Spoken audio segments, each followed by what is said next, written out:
Yeah, well, it's exciting. You don't want to sit on that loss. You get to go right back at it. With another good opportunity against a good team. So it's parking last night and focusing on, cleaning up our errors and then expanding the areas where we felt we had success. From your perspective, what went wrong last night? You seemed pretty frustrated at the end of the game. Well, obviously you want to close it out. You have the lead. What went wrong is that we just had, a couple breakdowns that, unfortunately towards the end of the game that, end up costing you. But again, we had our chances in the third to close it out also.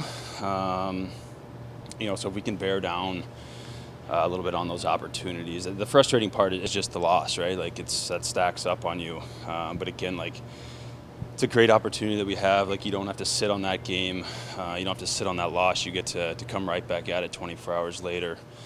And that's the exciting part. Like I said, I think we had some opportunities. We had some good chances in the third. We outchanced them. Again, that doesn't mean much at the end of the game. But continuing to find, the reasons why we had that success where we did, and then cleaning up, again, those errors to finish the game. You've had a run of consistent games now. Where do you feel your game's at? I think it's good. You constantly, when you get to kind of string multiple games together, it gives you an opportunity to kind of build a rhythm. That's super important. Obviously, that's, as in a depth role, you could be in and out, you could be here or there.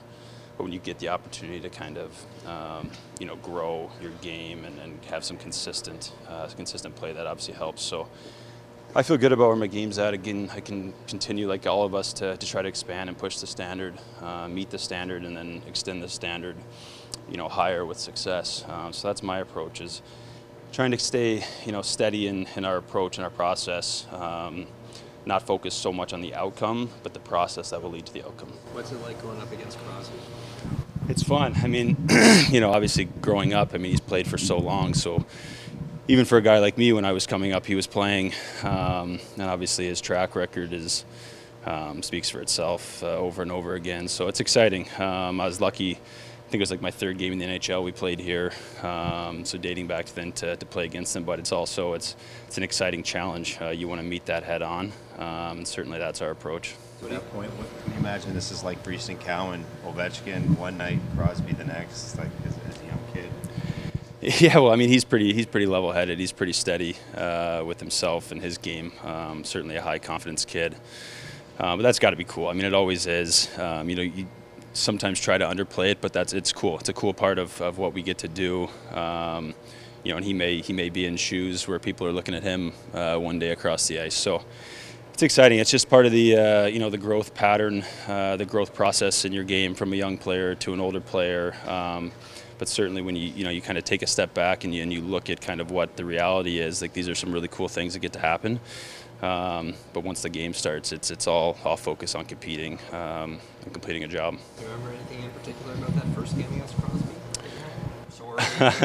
So it was when Ryan Reeves was still here, so I remember he put one in my corner and I had to wear a hit to clear a puck, but I remember that one more clearly. But no, again, those guys are the standard for consistency over the course of decades for them. And so anytime you can look at these guys, and you have guys that you're surrounded with and in your locker room as well, that kind of, again, we as a group, we have a standard set. We fall short of that, but it's our process to attack that.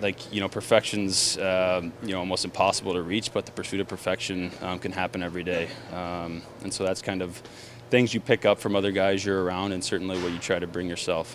What stood out most about how Creek's handled the group during this stretch of adversity? Again, just steady, I think. They're feeling the same thing we are. Oftentimes it's pegged that, it's staff and players, but we have the same goal.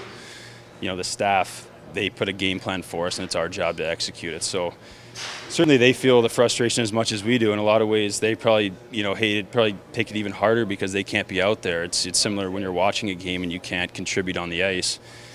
But he's been steady. Our whole staff, our group of players, we believe in each other. We believe in the message. We believe in, again, our approach in trying to raise our standard, meet our standard and raise our standard. But They're doing everything they can to help us. I mean, they're always open if we have questions, if we need clarity, what we need.